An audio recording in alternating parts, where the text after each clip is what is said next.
Okay. Lahat expert sa Canada ngayon. Pero, totoo ba lahat yan? Napansin nyo ba? Parang lahat ngayon expert sa Canada eh. Tip dito, tip doon. Ito daw ang gawin mo. Huwag mo daw gawin yan. Pero tanong, totoo ba lahat ng yan? Don't get me wrong ha. Ang dami talagang gustong tumulong. Pero importante, hindi porket magaling magsalita, tama na. And syempre, future mo ito. Hindi pwedeng bahala na. So, papaano mo nga ba malalaman kung legit o chismis lang yung Canada advice? Pinoy ako!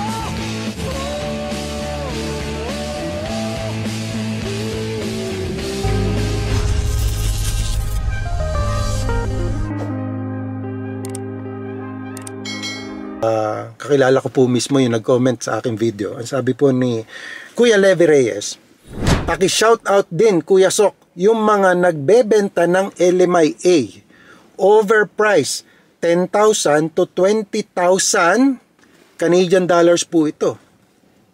Or, ayan, kinonvert pa niya, 400,000 to 800,000 pesos.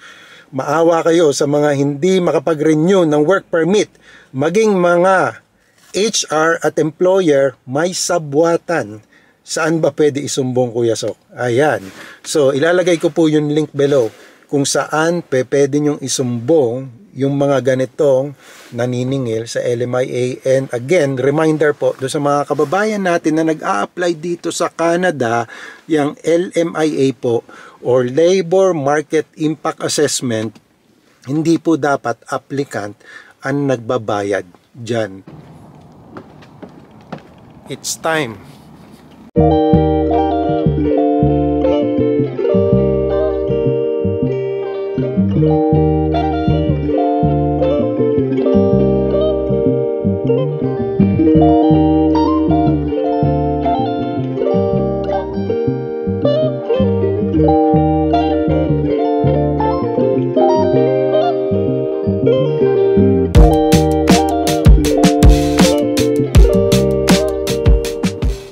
Time na para magpalit ng gulong.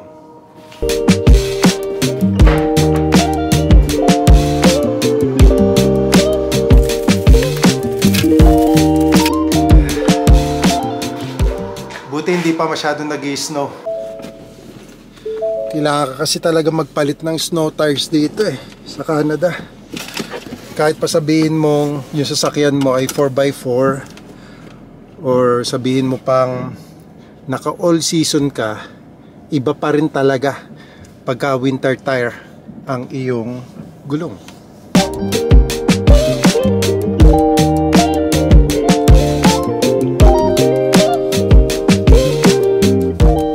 Magde-deposit muna tayo ng kayamanan, mga kababayan.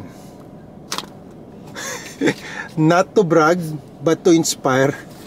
Kalokohan. Hindi, mga kababayan. Eto, bayad lang to sa akin ng mga nagpapapromote. Kasi may mga pinopromote tayo mga business partners So, pinopromote natin sa ating Facebook page at sa ating ito. Hindi ko pala napopromote itong mga to sa YouTube ko. Pero, in reality, mga kababayan, naku, wag niyong kainggitan to. Kasi may kinikita ka man malaki dito. But utang is real here in Canada.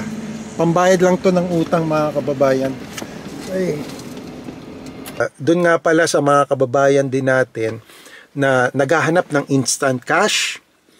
Short po kayo in terms of cash dito sa Canada, ay ilalagay ko po yung form below.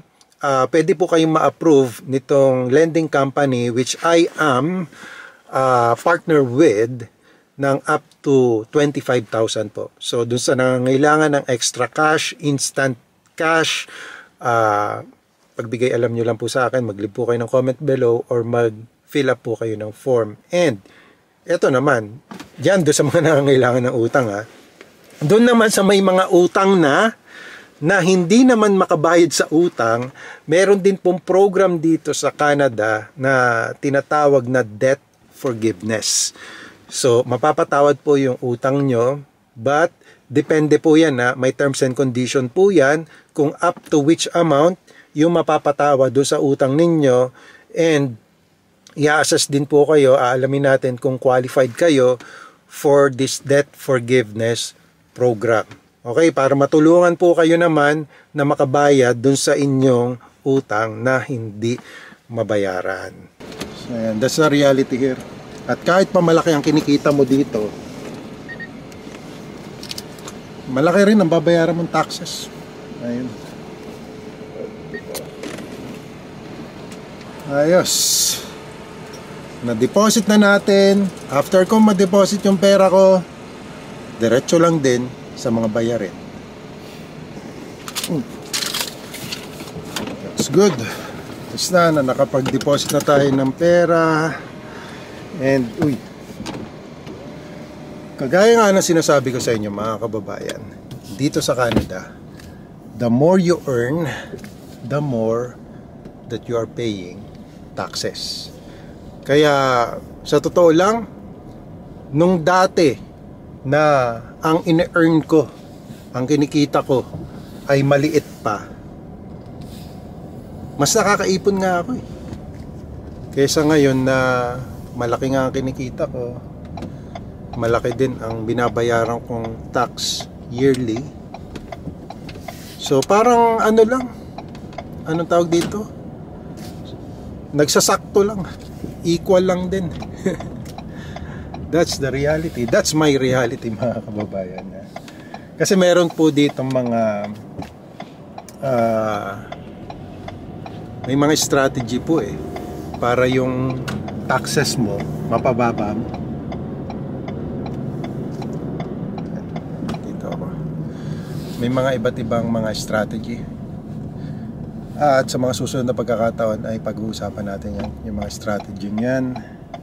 Dito tayo sa Lube City. Nagpapalit na ako ng tires at saka pinapa-oil change ko na rin para isahan na lang. Dito muna tayo. Walang kape dito Sana magkakape ako. Wala. Meron dito mga oil. Ayan. And so siguro aabutin pa ito ng mga 1 oras. So dito muna tayo. Grabe yung gulong ko. May malaking ano to? Parang tornilyo. Oh no! Oh no. So the other ones are good? From checking it. Okay, please. Thank you. This is the wheel balancing, right? Is this the wheel balancing? Balancing, yeah. Oh, okay. And then ito, pantanggal to nung rim. Ayan. So, pinapapalitan ko ngayon yung aking gulong. Ayan, nandito ako sa Lube City. Sasakyan ako. Nakalift. Nagpa-oil change ako ngayon. Tapos nagpapapalit ako ng tire dito sa Lube City.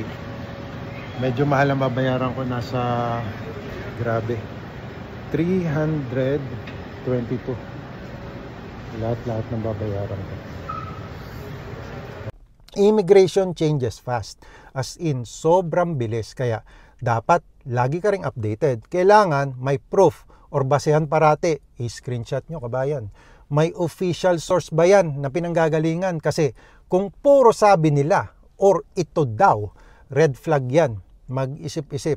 Experience or expertise? Totoo bang na-experience nila yan? O nasagap lang na chismis sa ibang vlogger? Ang Canada journey, hindi yan dapat based sa chismis or sa hype. Dapat facts, updated info at tamang guidance para hindi masayang ang effort mo, hindi ka may scam at hindi ka rin may stress. So, kung may naririnig kayong expert anywhere, tanungin nyo muna sarili nyo. Totoo ba lahat ng yan? Do your research, double check, and protect your future. Okay, after 2.5 hours, tapos na tayo magpa-oil change, magpapalit ng gulong, magpaayos ng gulong kasi may butas yung gulong. At lahat-lahat, akala ko umabot lang ng 300 plus. Nasa 400 pala yung ginastos ko.